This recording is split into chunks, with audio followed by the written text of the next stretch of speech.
오늘 하나님 말씀 시편 34편입니다.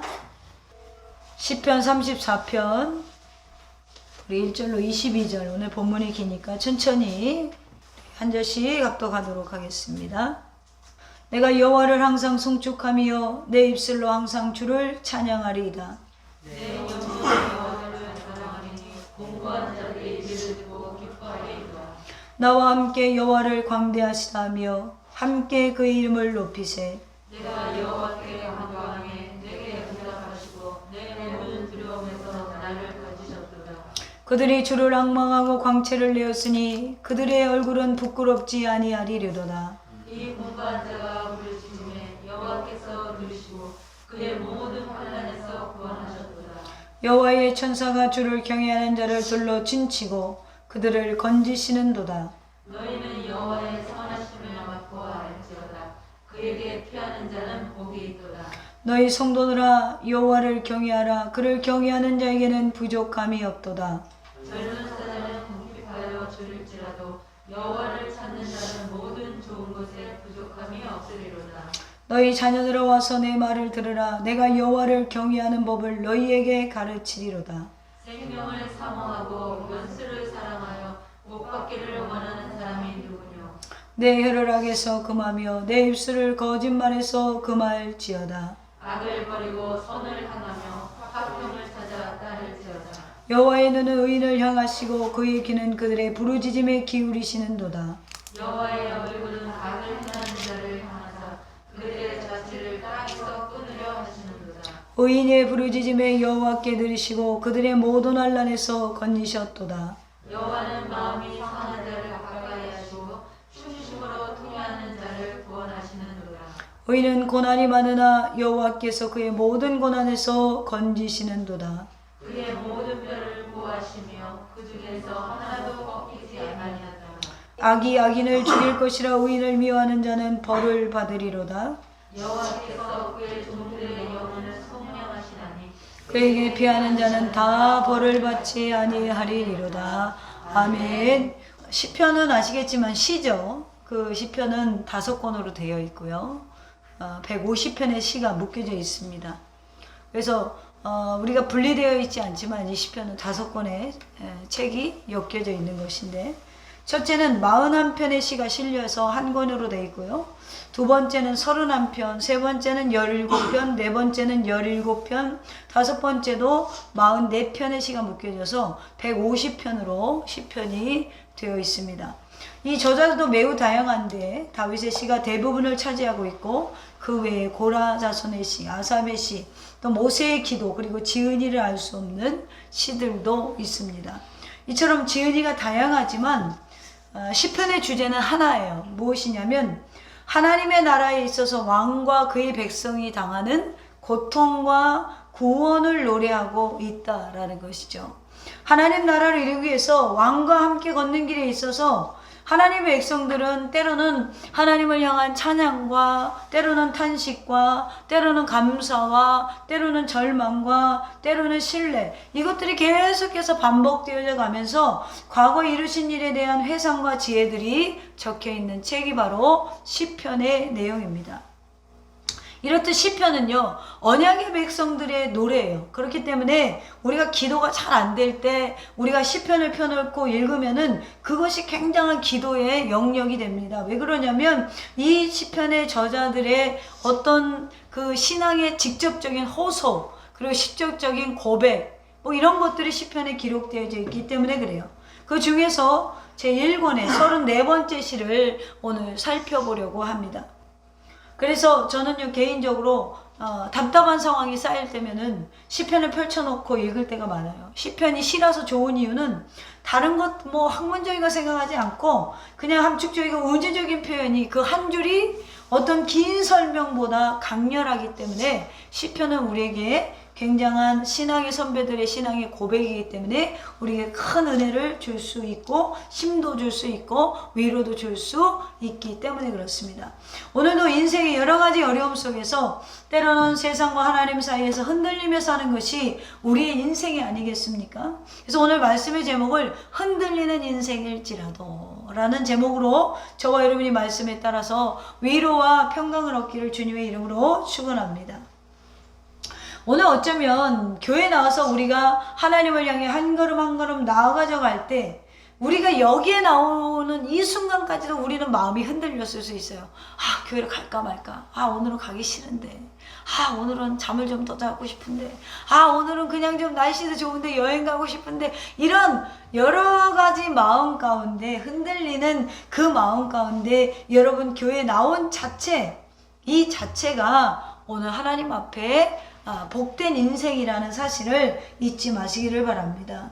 오늘 우리는 시편의 기자와 같이 같은 상황, 같은 처지에 있는 연약한 인생이라는 것이죠. 도종환 시인의 시 중에 흔들리며 피는 꽃이라는 시에 이런 글이 있습니다. 흔들리지 않고 피는 꽃이 어디 있으랴. 젖지 않고 피는 꽃이 어디 있으랴. 젖지 않고 가는 삶이 어디 있으랴. 그렇습니다. 꽃은 흔들리며 피어난대요. 때로는 젖으며 그 안에서 피어나갑니다. 우리의 신앙도 마찬가지예요. 크고 작은 사건과 사고 속에서 흔들리면서도 피어나가는 것입니다. 이런 찬양이 있어요. 오 주여 나의 마음이 주께로 정해졌으니 나는 주 찬양하리라. 여러분 이렇게 결단한다고 해서 여러분 우리가 흔들리지 않던가요? 흔들려요. 우리의 방향이 주께로 정해졌다고 해서 우리가 미동도 하지 않고 흔들림도 없는 게 아니에요. 여러분 이 뭐라 그래요? 이거 양궁 선수들이 이 활을 당길 때 촥 당겨서 그냥 한 번에 촥 관역을 맞추나요? 아니에요. 이걸 당겨서 관역을 맞출 동안에 흔들림이 있다라는 거예요. 바람을 느끼고 그리고 그 관역에 10점짜리 그 화살을 맞추기 위해서 자기가 조준하는 흔들림이 있다라는 것이죠. 우리가 천국을 목적을 삼고 걸어나가고 있지만 그 천국을 향해서 때로는 조금 빗나갈 수도 있고 때로는 우리가 열심히 맞췄는데 3점밖에 안 나올 수도 있어요. 예? 때로는 열심히 맞춰서 정말 10점을 쏠 수도 있는 것이고요. 이 흔들리는 거 3점이 있어야 여러분 10점이 있는 것이지 처음부터 10점이 있는 게 아니에요. 그렇지 않아요? 여러분 8점도 있고 7점도 있고 점점 3점, 4점, 5점, 6점, 7점 점점 관역 안으로 우리가 들어가는 거예요. 그때까지는 우리가 흔들림이 있다라는 것이죠. 여러분 축하합니다. 흔들린데도 이렇게 교회 나와서 앉아주셔서 할렐루야. 흔들림이 있다라는 거예요. 어쩜 흔들린다는 자체가 아직 살았다는 증거죠. 살았다는 증거. 우리가 육신을 입고 있다는 증거예요. 우리의 삶도 살았다면 흔들리는 것은 당연합니다. 3점을 쏠 때도 있는 것이고 9점을 쏠 때도 있는 것이죠. 하나님이 분명히 계신 것 같다가도 너는 하나님이 정말 살아계신 거야? 내가 믿음이 좋은 것 같아 보이다가도 한순간에 내 믿음이 사라진 것 같기도 해요. 우리의 인생이 어쩌면 그래요. 이게 사람이라는 것이죠. 그러나 여러분 흔들림이 있다고 해서 포기하면 안 되고요. 방향을 바꿔도 안 돼요. 3점을 계속 쏜다고 해서 포기하면 여러분 10점짜리가 나오지 않습니다. 계속해서 3점일지라도 번외로 벗어날지라도 우리는 관역을 맞춰서 천국을 향하여 흔들리면서도 우리의 중심은 여기에 세워놓고 계속해서 활을 당겨야 된다는 것이죠. 이것이 우리의 신앙입니다. 오늘 우리가 살펴볼 시편 34편은 오늘 우리에게 이것을 깊이 깨닫게요. 이 시의 표제가 매우 독특하죠. 뭐라고 되어 있나요? 34편 위에 보면 가로치고 한 말이 있을 거예요. 여러분들도 다 있어요. 성경마다 뭐라고 돼 있어요? 다윗이 아비멜렉 앞에서 미친 채 하다가 쫓겨나서 지은 시라고 돼 있어요. 언제 지은 시라고요? 미친 채 하다가 쫓겨나. 그렇죠. 근데 우리 우태 이거 참 오늘 22절까지 읽어보니까 미친 채 하고 쫓겨가면서 이런 글을 쓸 수 있겠어.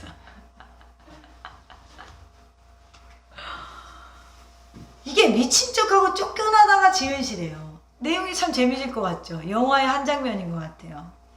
표지면 봐서는 잘 모르는 상황이죠. 당연히 배경을 알아야 오늘 본문을 이해할 수 있습니다. 시편은 특별히 시편에 뭐 보이지 않는 저자들도 있지만 이렇게 표제가 정확한 거는 대부분 그 배경을 알아야 이해가 될 수 있어요. 그래서 오늘 이 제목으로 추정할 수 있는 성경 본문이 어디냐면 사무엘상 21장입니다. 사무엘상 21장에 무슨 내용이 있냐면 아기스라는 왕 앞에서 가드왕 앞에서 21장 사무엘상 21장 10절에 보면 다윗이 사울을 두려워하여 일어나 도망하여 어디로 갔냐면 가드왕 아기스에게로 가니 자 다윗이 가드왕 아기스 앞에서 미친 채 했다라는 거예요. 다만 오늘 34편에 보면은 아기스라고 되어 있지 않고 아비멜렉으로 되어 있습니다. 아비멜렉은요 애굽의 왕들 이름을 뭐라고 부른다고 했죠? 바로로 부른다고 했잖아요. 그냥 몇 대 몇 대 이렇게 하지 않고 그냥 바로 통탄해서 바로로 한단 말이에요.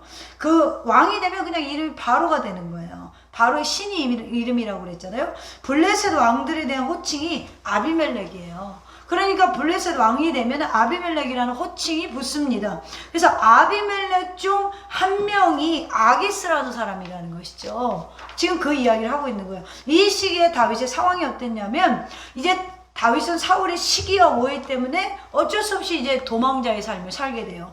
제일 먼저 노비라는 도시로 도망가고 그 다음에 찾아간 도시가 블레셋의 5대 도시에 속하는 가드라는 지역입니다. 이곳의 왕이 아기스였는데 그의 부하들이 아기스가 이제 다윗을 이렇게 보게 됐는데 그의 부하들이 다윗을 보고 이렇게 말하는 거예요. 야, 저거 우리 원수 아니야? 저거 골리앗 죽인 원수 아니야? 딱 그랬더니 다윗이 순간적으로 내가 지켰구나. 이거 사울 왕 피해서 살려고 블레셋에 왔는데 이거 내가 죽겠구나. 자, 사울이 못 넘어가는 지역이 있었죠. 블레셋 지역이에요. 왜요? 사울은 블레셋을 두려워했어요. 그래서 그 안에 못 들어가요. 그러니까 다윗이 어디로 피해요? 블레셋으로 피한 거예요. 근데 블레셋은 하나님 원하는 땅인가요? 그렇지 않았죠. 근데 그곳에 갔는데 어쨌든 이 아기스, 아비멜렉의 부하들이 다윗이 다윗인지를 알아보는 거예요. 그랬더니 그 앞에서 미친 척을 합니다. 그래서 사무엘상 21장 13절에 그들 앞에서 그의 행동이 변하여 그는 다윗이죠. 행동이 변하여 미친 채하고 대문짝에 그적거리며 침을 수염에 흘리매 이렇게 됐어요. 그러니까 긁으적거리면서 수염이 침이 흘러들어 이스라엘 민족도 수염 기르잖아요. 여기가 침이 흘러 넘치도록 흘렸다라는 거예요. 여러분 이 상황 생각해 보면 이렇게까지 해서 도망을 쳐야 하는 다윗이 굉장히 비참한 상황이에요 지금. 근데 비참한 상황이 미쳐도 단단히 미쳤어요. 여호와 이름을 높이세 막 이러고 있어요. 흔들리지 않으려고 얼마나 그 관용을 맞추려고 노력하냐고요. 그런데 이 다윗이 굉장히 지금 비참한 상황인데 말이죠. 이런 상황에서 34편의 고백이 나오는 거예요 지금. 그런데 이런 상황에서 위로를 주시고 자기를 건지시는 오히려 하나님을 찬양합니다.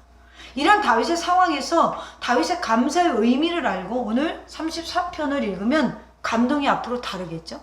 1절로부터 3절에 보면 하나님을 찬양하는 내용, 4절로 17절에 보면 부르짖는 자에게 하나님이 어떻게 응답하시겠다라는 내용, 그 자기가 믿음의 확신에 찬 고백이 있죠.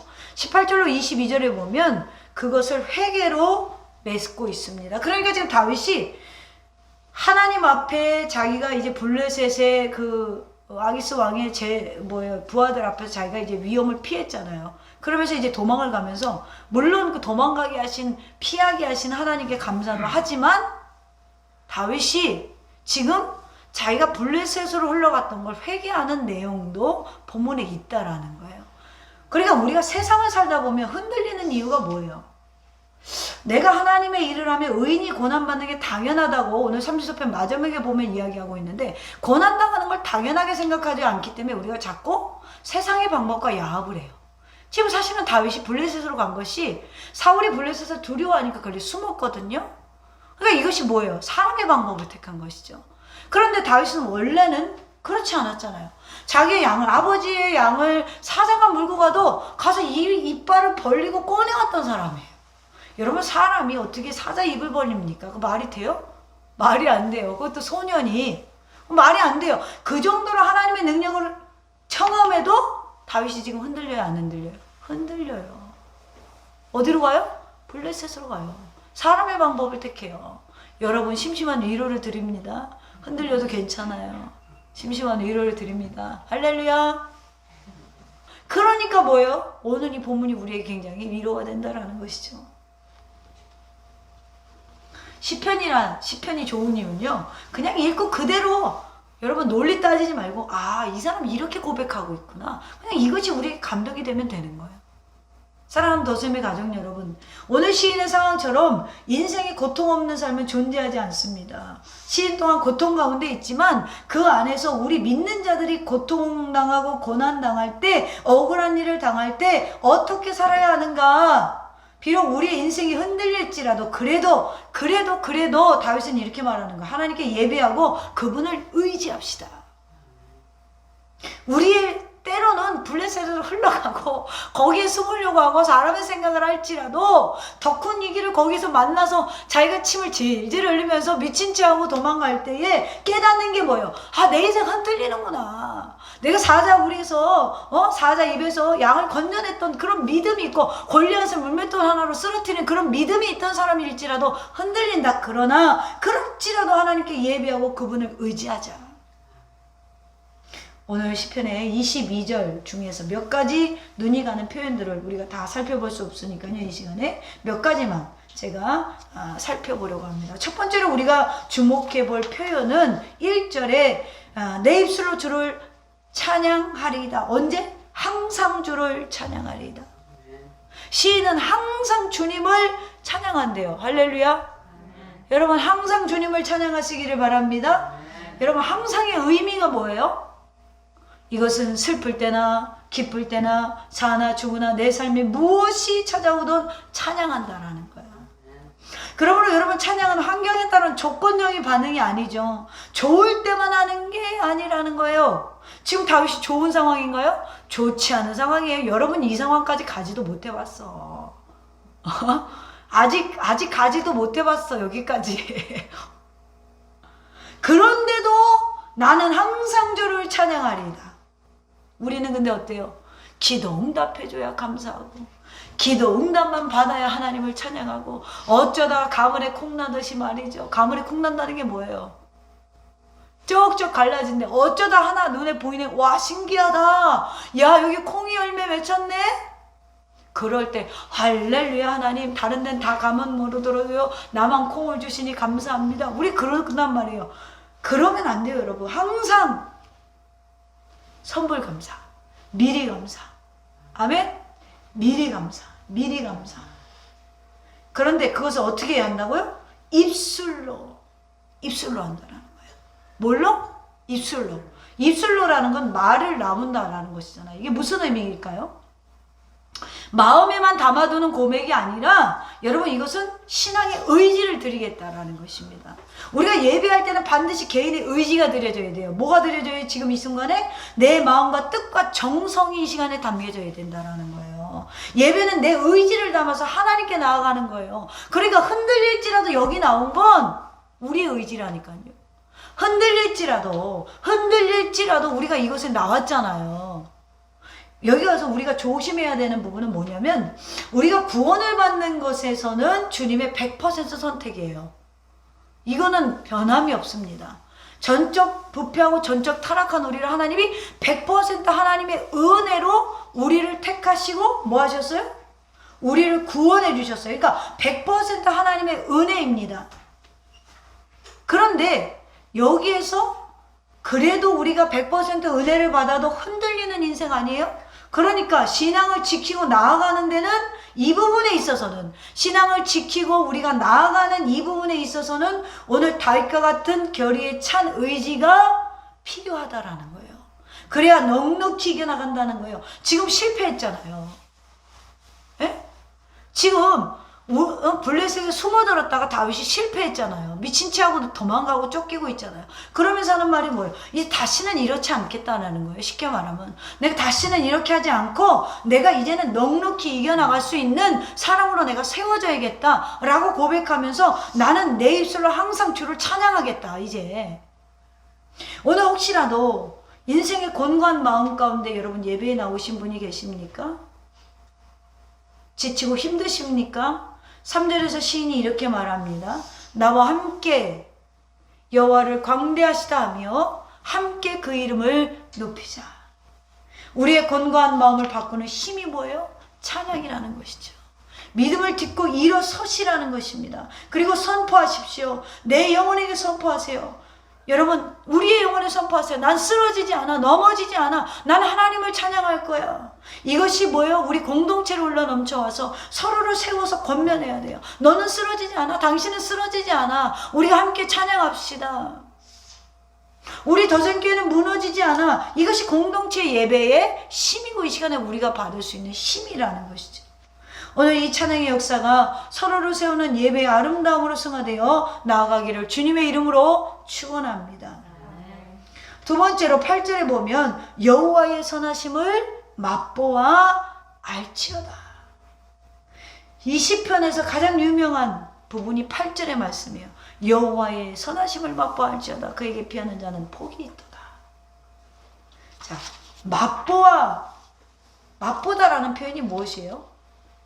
맛본다. 이건 뭐예요? 실제적인 경험을 얘기하는 거예요. 내가 실제적으로 아는 거예요. 아는 거. 실제적인 경험이 없이는 불가능한 행위. 시인은 우리가 여호와의 선하심을 맛보아 알기를 권하고 있어요. 그런 자들이 행복하다라는 것이죠. 지금 다윗은 사울왕을 피해서 도망자의 신세로서 블레셋이 자신을 원수로 생각하잖아요. 사울에게 쫓겨 또 블레셋에 숨었다 오히려 다 자기 목숨이 또 쫓겨.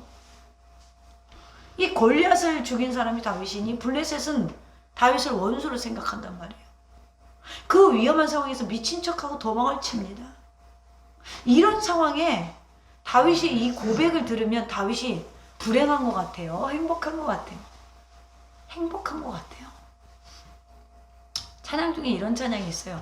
우리는 언제나 행복해질 수 있어요. 예수를 믿기만 한다면.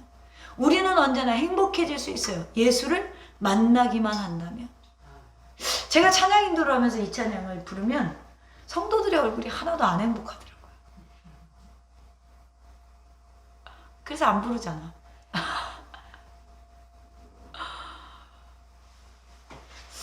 근데 부르는 나도 지금은 물론 그런 감정을 느끼지 않지만 안 행복한 거야. 그러니까 의문이 생기는 거야. 우리는 언제나 예수를 믿기만 하면 행복해질 수 있고 예수를 만나기만 하면 행복해질 수 있다라는 그 찬양을 쓴 그 사람의 이 고백은 도대체 이 행복이 뭘까? 이게 궁금한 거예요. 여러분들은 그런 궁금증이 없나요?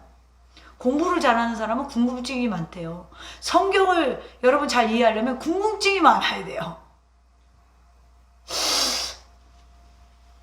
이 사람의 이 고백이 뭐지? 항상 내가 부르다가 내 모습도 보고 성도님들의 얼굴도 봐도 행복한 사람이 별로 없는 거예요. 왜 행복하지 않을까? 여러분, 그리스도인의 행복지수가 어디서 오나요? 에? 사업이 잘 되면 행복할 것 같아요. 그리스도인의 행복지수는 돈도 아니에요. 명예도 아니에요. 건강도 아니에요. 바로 그리스도 안에 있다라는 거예요. 여호와의 선하심을 경험하기에 우리는 행복한 것입니다. 오늘 다윗이 왜 행복해요? 죽음에 쫓기고 있으면서 왜 행복해요? 그동안에 만난 그 하나님, 지금 이 아비멜렉 앞에서 피하게 하시는 하나님, 도망가면서도 이게 기쁜 거야, 이 사람은. 아무것도 없어도 기쁜 거예요. 왜요? 하나님을 체험했기 때문에. 하나님을 체험했기 때문에. 여러분, 선하심을 맛본 사람, 즉 하나님을 아는 사람이기 때문에 행복한 거예요. 여러분, 하나님을 모르면, 하나님을 체험하지 않으면 우리의 행복지수가 계속해서 돈에 있고 명예에 있고 건강에 있어요. 그런데 하나님을 아는 사람은 돈을 잃어도 행복해요. 왜요? 하나님이 채워주실 걸 알기 때문에. 명예가 잃어도 행복해요. 왜요? 하나님이 역전시켜 주실 것을 알기 때문에. 건강을 잃어도 행복해요. 왜요? 하나님이 치료하심을 알기 때문에. 이건 체험에서 온다라는 거예요. 체험에서. 여러분, 체험이 적은 자들은요, 우리가 문제가 딱 생기면 어떡하지? 계속해서 어떡하지? 그러니까 블레셋으로 가는 거야. 세상의 방법을 택하는 거예요. 그런데 체험이 있는 사람은요, 말이 틀려. 나는 지겨워 죽겠어. 듣기 싫은 것 중에 하나 뭔지 알아요? 엄마, 무슨 일이 있어? 기도해. 엄마, 이런 일이 있어? 기도해. 엄마, 그런 일이 있어? 기도해. 대답이 항상 똑같아. 기도해. 왜 기도하라는지 아세요? 본인은 체험했거든. 근데 나는 체험이 그것만 못하니까 기도해라는 말이 짜증이 나. 여러분, 그런 적 없어요? 뭐 없긴 뭘 없어. 다 있지 지금. 다 전과자들이야 우리는. 짜증이 나. 나는 응답 못 받는데. 근데 이 응답을 받아본 사람은 확신 있어요. 기도해. 기도해. 기도해. 하나님께 기도해. 또 요즘엔 이렇게 말씀해요. 자세하게 기도해. 나보고 그래. 알았어. 한 귀로 듣고 한 귀로 흘려. 왜? 자세하게 기도하는 건 난 처음 못했거든.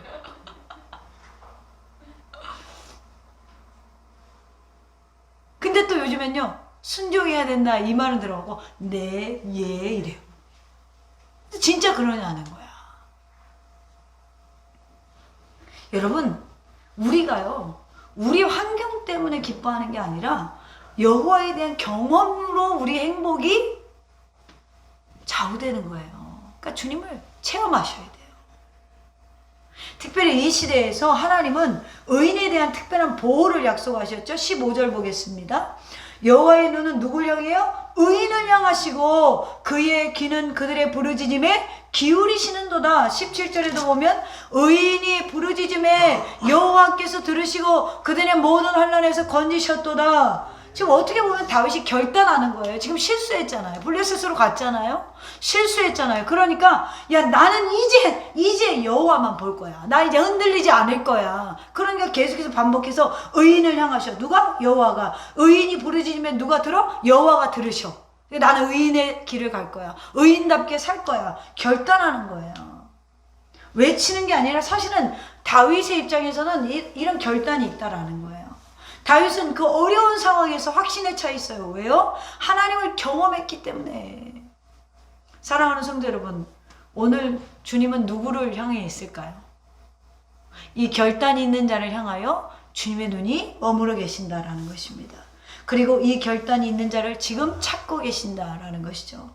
주를 예배하기로 결정하고 나와서 주를 찾는 여러분에게 향하고 계시다라는 것이죠. 흔들릴지라도 그래, 너 오늘 내 앞에 나왔구나.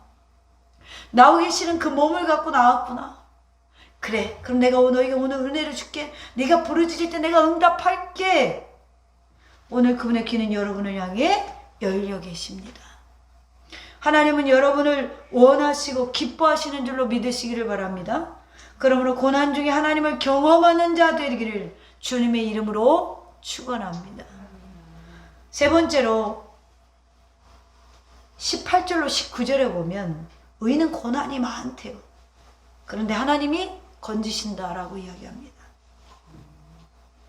여호와는 마음이 상한 자를 가까이 하시고 중심으로 통회하는 자를 구원하시는도다. 자, 지금 기승전이 막 찬양할 거야. 막 결단하고 내가 기도만 하나님 이렇게 해주실 거야 이야기하다가 자기가 지금 회개하겠다라는 거예요.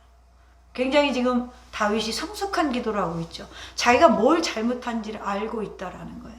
여러분, 우리가 하나님 앞에서 가능성 있는 사람들은 첫째도 둘째도 셋째도 뭔지 아세요? 자기 자신을 아는 사람이에요.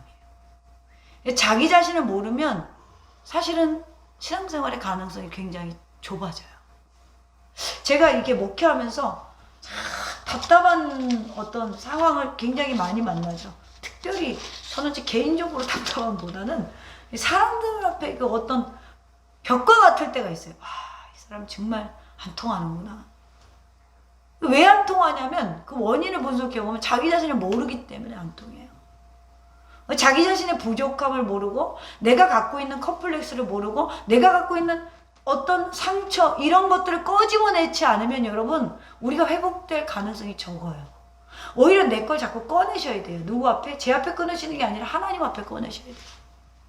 우리 만인 제사장 시대잖아요. 하나님 앞에 꺼내세요. 제 앞에 꺼내주시면 뭐 제가 이야기를 하겠지만 안 하셔도 괜찮습니다. 하나님 앞에는 꺼내셔야 돼요.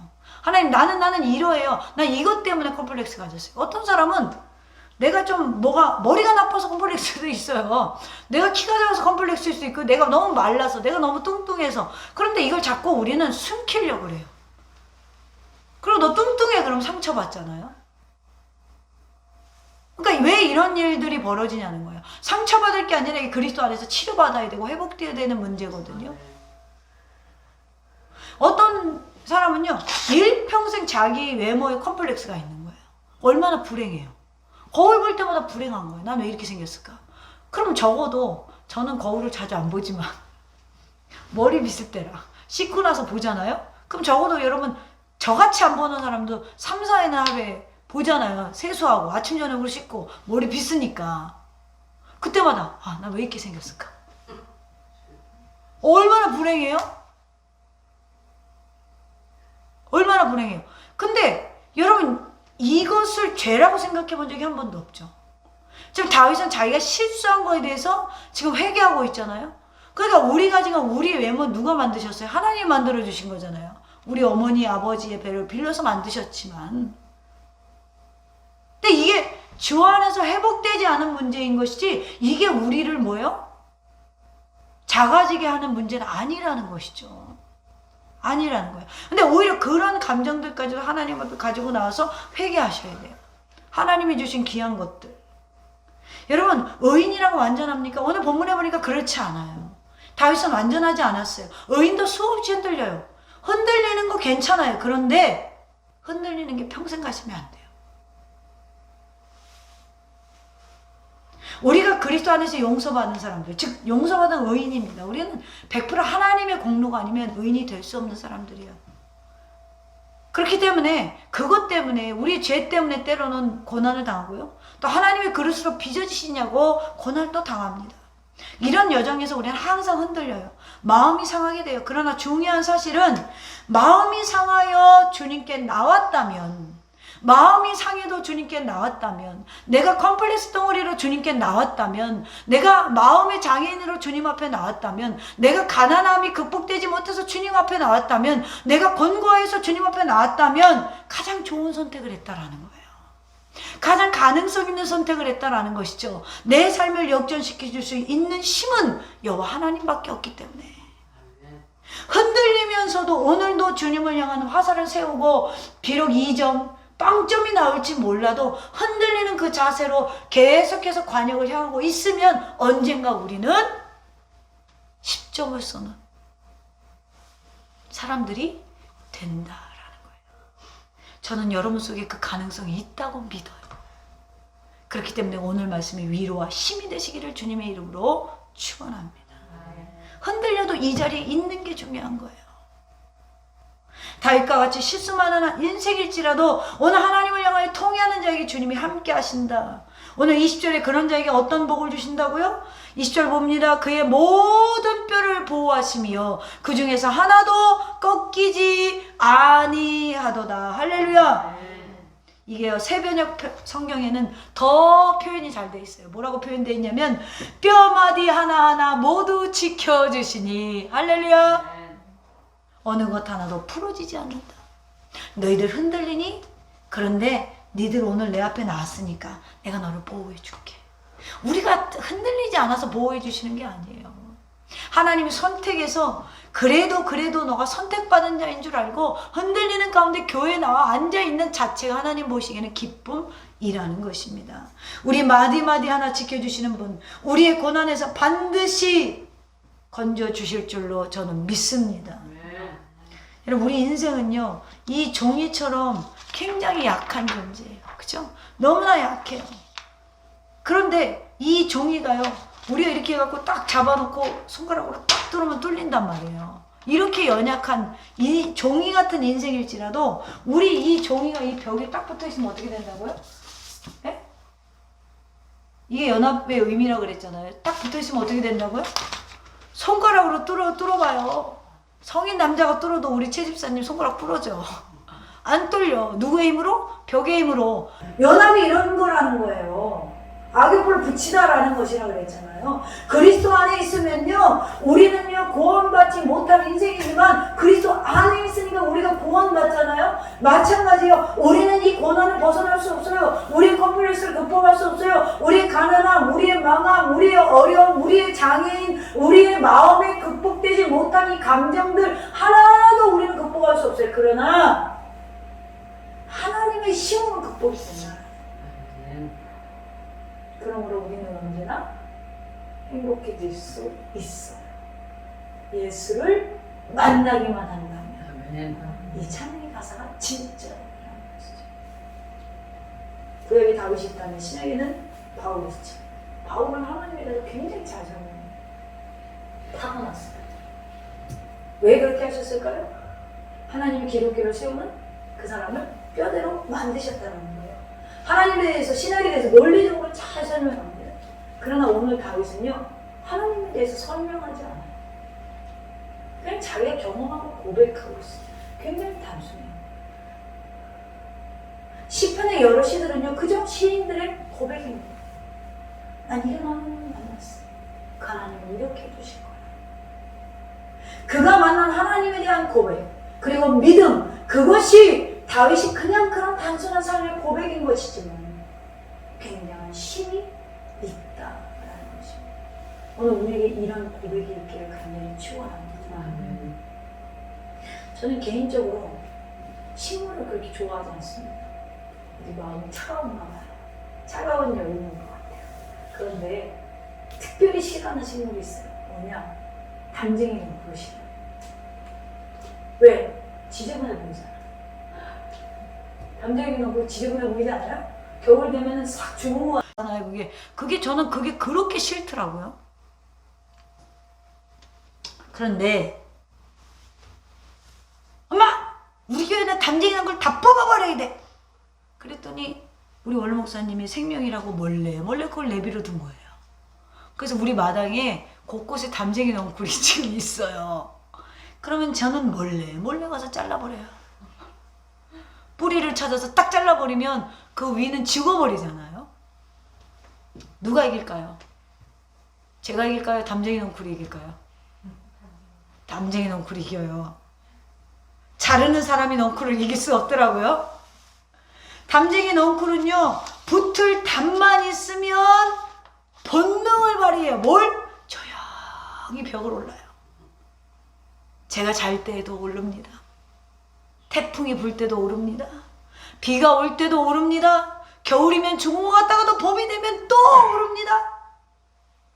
절망의 벽 앞에서도 담쟁이는 묵묵히 그 담을 넘어가고 있어요.